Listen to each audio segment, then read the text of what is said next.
ஒரு வெப்சைட்டை ஃபுல்லா ஸ்கிராச்ல இருந்து எண்ட் வரைக்கும் உங்களால பண்ண முடிஞ்சதுன்னா நீங்களும் ஃபுல் ஸ்டாக் டெவலப்பர் தான்.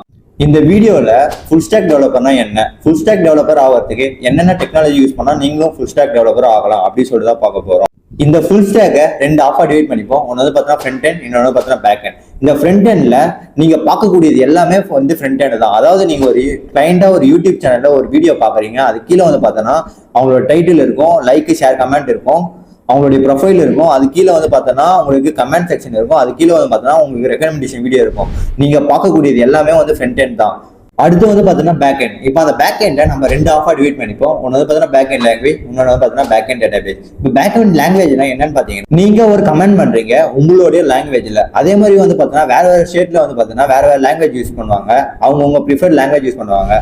ஸோ இதுதான் வந்து பார்த்தீங்கன்னா பேக் எண்ட் லாங்குவேஜ். அடுத்து வந்து பார்த்தீங்கன்னா பேக் எண்ட் டேட்டாபேஸ். இந்த பேக் எண்ட் டேட்டாபேஸ்னா அப்படின்னு சொல்லி கேட்டீங்கன்னா நீங்க ஒரு கமெண்ட்டும் லைக்கை பண்றீங்க, அதாவது நீங்க ஒரு கமெண்ட் பண்ணும்போது நீங்க கமெண்ட் பண்ண மெசேஜ் வந்து ரிக்வஸ்டா டேட்டாபேஸ்க்கு அனுப்பும். அந்த டேட்டாபேஸ்ல வந்து பார்த்தீங்கன்னா உங்களுடைய கமெண்ட்டை ஃபெச் பண்ணி வச்சுக்கிட்டு அந்த கமெண்ட் வந்து பார்த்தோன்னா உங்களுக்கு ரெஸ்பான்ஸா திருப்பி உங்களுக்கே வந்து காட்டும். இது மட்டும் காட்டாம அது வந்து பார்த்தீங்கன்னா எல்லாருமே காமிக்கும். இதுதான் வந்து பார்த்தீங்கன்னா பேக் எண்ட் டேட்டாபேஸ். நீங்களும் ஒரு ஃபுல் ஸ்டாக் டெவலப்பர் ஆகணும்னா என்னென்ன டெக்னாலஜியா யூஸ் பண்ணா ஃபுல் ஸ்டாக் டெவலப்பர் ஆகலாம்? ஃபர்ஸ்ட் வந்து பார்த்தீங்கன்னா நான் சொல்ல போற 3 பாப்புலரான ஃப்ரண்ட் எண்ட் டெக்னாலஜி என்னென்ன பார்த்தீங்கன்னா HTML, CSS, JavaScript. இப்போ HTML என்னன்னு சொல்லிட்டு கேட்டீங்கன்னா நீங்க இப்போ ஒரு யூடியூப்ல ஒரு வீடியோ பாக்குறீங்க, அந்த வீடியோ அது கீழே இருக்க டெக்ஸ்ட் எல்லாம் இருக்கு பாத்தீங்களா, அதெல்லாம் வந்து பாத்தீங்கன்னா HTML. ஓகேங்களா? இப்போ அதுக்கு அடுத்து வந்து பாத்தீங்கன்னா CSS. இப்போ அந்த டெக்ஸ்ட்டுக்கு கலர் பண்ணணும். ஓகேங்களா? அதுக்காக மட்டும்தான் CSS யூஸ் பண்றாங்க. அடுத்து வந்து பாத்தீங்கன்னா ஜாவாஸ்கிரிப்ட்னா என்னன்னு சொல்லி கேட்டீங்கன்னா நீங்க இப்போ ஒரு வீடியோக்கு லைக் பண்றீங்க. ஓகேங்களா? நீங்க லைக் பண்றீங்க பாத்தீங்களா, அது வந்து கலர் சேஞ்ச் ஆகுதுல்ல, அந்த ஃபங்க்ஷனாலிட்டி தரத்துலாம் வந்து ஜாவாஸ்கிரிப்ட் சொல்றாங்க. அடுத்த ஒரு எக்ஸாம்பிள் சொல்றேன். நீங்க இப்போ ஒரு சப்ஸ்கிரைப் பட்டனை கிளிக் பண்றீங்க, அந்த சப்ஸ்கிரைப் பட்டன் கிளிக் பண்ணா உங்களுக்கு வந்து நோட்டிஃபிகேஷன் பண்ணலாமா வேணாமா சொல்லிட்டு காமிக்கும். அதாவது சப்ஸ்கிரைப் பட்டன் கிளிக் பண்றீங்க, அந்த நிலை மாறுது பாத்தீங்களா, அந்த ஃபங்க்ஷனாலிட்டி தரது வந்து பாத்தீங்கன்னா ஜாவாஸ்கிரிப்ட். ஓகேங்களா? இப்போ நீங்க இது மட்டும் கத்துக்கினா உங்களால ஃப்ரண்ட் எண்ட் டெவலப்பர் ஆக முடியாது. இதை கூடிய நீங்க வந்து பார்த்தா ஃப்ரேம் ஒர்க் கத்துக்கணும். ஓகேங்களா? ஃப்ரேம் ஒர்க்னா என்னன்னு சொல்லி கேட்டீங்கன்னா நீங்க இப்போ ஜாவாஸ்கிரிப்ட்ல ஒரு 20 லைன்ஸ் ஆஃப் கோட் அடிக்கிறீங்க. ஓகேங்களா? இப்போ நீங்க ஃப்ரேம் ஒர்க் யூஸ் பண்ணா அது வந்து 20 லைன்ஸ் இருக்கிற கோடு வந்து 2 லைன்ஸா அடிக்கலாம். இதுதாங்க ஃப்ரேம் ஒர்க். ஃப்ரேம் ஒர்க்ல 2 பாப்புலரான டெக்னாலஜி நான் உங்களுக்கு சொல்ல போறேன். ஃபர்ஸ்ட் வந்து பாத்தீங்கன்னா ரியாக்ட், அதுக்கு அடுத்து வந்து ஆங்குலர். ஓகேங்களா?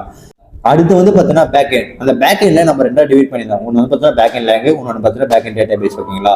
நான் பேக் எண்ட் லாங்குவேஜ்ல ஒரு 3 பாப்புலரான டெக்னாலஜிஸ் நான் சொல்ல போறேன். ஃபர்ஸ்ட் வந்து பாத்தீங்கன்னா பைத்தான், ஜாவா, நோட்.js. ஓகேங்களா? அடுத்து வந்து பார்த்தீங்கன்னா பேக் எண்ட் டேட்டாபேஸ். இப்போ டேட்டாபேஸ்ல நான் சொல்ல போற 3 பாப்புலரான டெக்னாலஜிஸ் தான் நான் உங்களுக்கு சொல்ல போறேன். ஃபர்ஸ்ட் வந்து பாத்தீங்கன்னா MongoDB, செகண்ட் வந்து பார்த்தீங்கன்னா MySQL, தேர்ட் வந்து பார்த்தீங்கன்னா AWS. ஓகேங்களா? இப்போ இது எல்லாமே நீங்க கத்துக்கணுமா அப்படின்னு சொல்லி கேட்டீங்கன்னா அப்படிலாம் எதுவுமே இல்லை. நான் சொன்ன ஃப்ரண்ட் எண்ட் ஃப்ரேம் ஒர்க்ல ஏதாச்சும் ஒன்று சூஸ் பண்ணாலே போதும், நீங்க ஃப்ரண்ட் எண்ட் டெவலப்பர் ஆகிடலாம். நெக்ஸ்ட் வந்து பாத்தீங்கன்னா பேக் எண்ட் லாங்குவேஜ்ல ஏதாச்சும் ஒரு டெக்னாலஜி சூஸ் பண்ணா நீங்களும் பேக் எண்ட் டெவலப்பர் ஆகலாம். அதுக்கு அடுத்து வந்து பாத்தீங்கன்னா பேக் எண்ட் டேட்டாபேஸ்ல நீங்க ஏதாச்சும் ஒரு டெக்னாலஜி சூஸ் பண்ணா நீங்களும் பேக் எண்ட் டேட்டாபேஸ் இன்ஜினியர் ஆகலாம்.